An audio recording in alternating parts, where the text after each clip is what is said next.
guys, welcome back to my channel. It's that time again and it's time for Empties. So we're going to talk about all the products I used up during the month of December, whether I like them or not, and would I consider repurchasing them or not. So let's go ahead and hop right in. I really don't have that many items relative to other months because I'm just starting to use stuff up out of my collection because I'm kind of on a makeup no buy right now, so meaning I'm not buying any unnecessary, makeup, skincare, hair care products until I use up what I have in my collection. Just not to be wasteful and not let stuff expire, get old, get funky, that kind of thing. So the first thing I finished up is a Spectrum coconut oil. This is just pure coconut oil. It's unrefined and I think it's also organic. So what I use this for is every other night I'll just soak my hair in coconut oil and wake up in the morning and rinse it out. It kind of serves as like an overnight hair mask. I also use this to moisturize my cuticles, my elbows, my knees, my heels, anywhere I'm having like really dry patches of skin. Occasionally I'll also use this as like a facial moisturizer. I'll just take a very little bit, rub it between my hands and kind of use it around my eyes, around my mouth, or anywhere I have dry skin patches or very tight feeling skin. It's very pure and I just love it. At room temperature, it's a solid. So all you need to do is just pinch out a little bit of the product and massage it in your hands and it immediately turns into liquid. So I can't recommend this stuff enough. It's inexpensive. You can find it at your natural grocery store. And yeah, I think everybody needs this in their beauty cabinet. The next product I finished up was the Secret Outlast Unscented Deodorant. Nothing, not much to say here. Other than that, it's my daily deodorant and it's unscented. So I like unscented products. And this one I apply immediately after I get out of the shower just to give it enough time to dry and not kind of smear all over my clothing. So yeah, this gets the job done for me. Don't really have much else to say about it, but I definitely will repurchase it again. The next thing I kind of used up / forfeited was this Murad Sheer Luster Moisturizer. Contains SPF 15 and I was using this when I couldn't find my moisturizer in the morning and I was like in a super duper rush. So I decided to put this on and the smell alone just made me not want to use any more of it. I couldn't even tell you what it smelled like because now it's all dried out and the package is all like nasty, but the smell is intense and I really don't like it. I really do like Murad products as a whole, but this one, no thank you, ma'am. The next product I finished up was the Revlon Colorstay Whipped Cream Foundation, and this stuff is the bomb. It's so good. I use this shade 200 Sand Beige, and this is entirely gone. I can't believe I used it so quickly.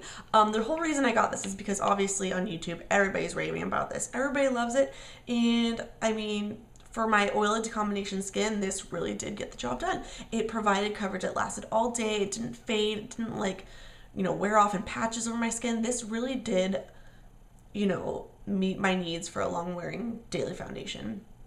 Felt a little bit heavy when you do first put it on, but after that you can't feel it, and it really does look great in pictures. It gives a nice even coverage and even finish, and it covers up a lot of my redness. So that's all what I look for in a nutshell, and I really did love this. Some cons to it: it's a little expensive, and you only get 0.8 ounces as opposed to 1 ounce, which is kind of like the standard for most foundations.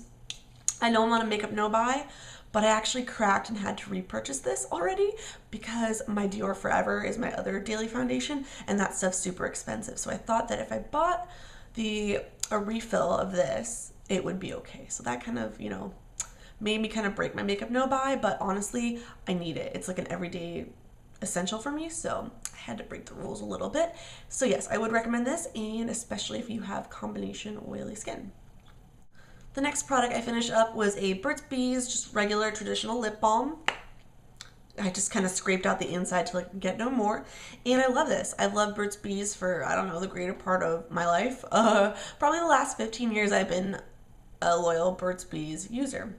I go off and on. Sometimes I'll try other lip balms here and there, and every time I come back to it, my lips just love it. So the next product I finished up was this, oh gosh, the label's rubbed off, so I don't even know the name. I believe it's the Dream Lumi Touch Concealer by L'Oreal.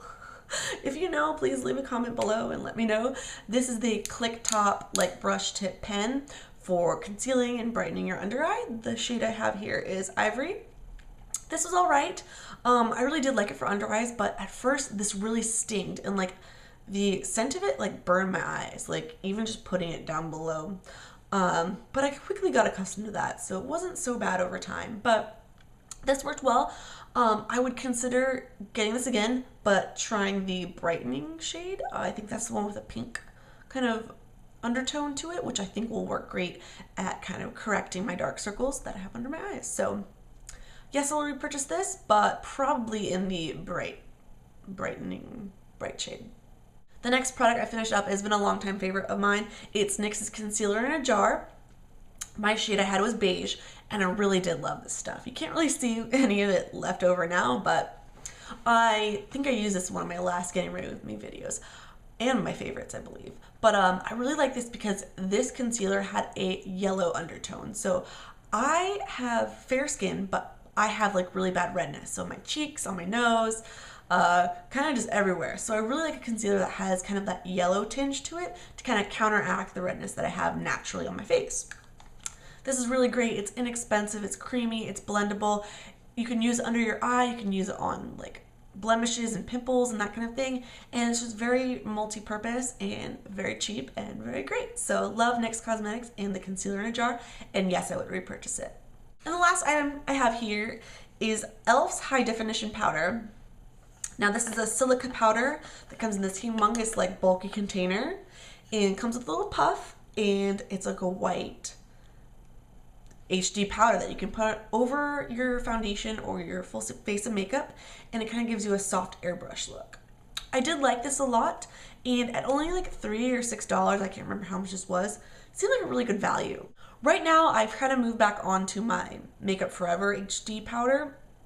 These two products are very, very similar, and they're, in my opinion, pretty much the same thing.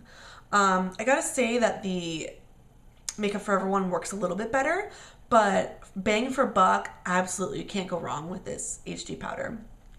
Word to the wise though, I caution you, if you use a lot of this and you have deep skin, it will kind of create a very significant white cast to your face. So just less is more with this stuff. Just kind of apply it where you have like any oiliness. You're prone to oiliness. For me, that's my T-zone, but kind of just all over if it's a long day. So yes, I would repurchase this again. I'm just trying to get through my Makeup Forever HD powder, but maybe in the future I'll get this again.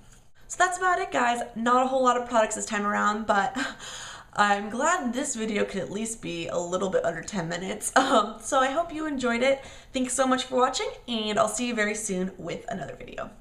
Bye!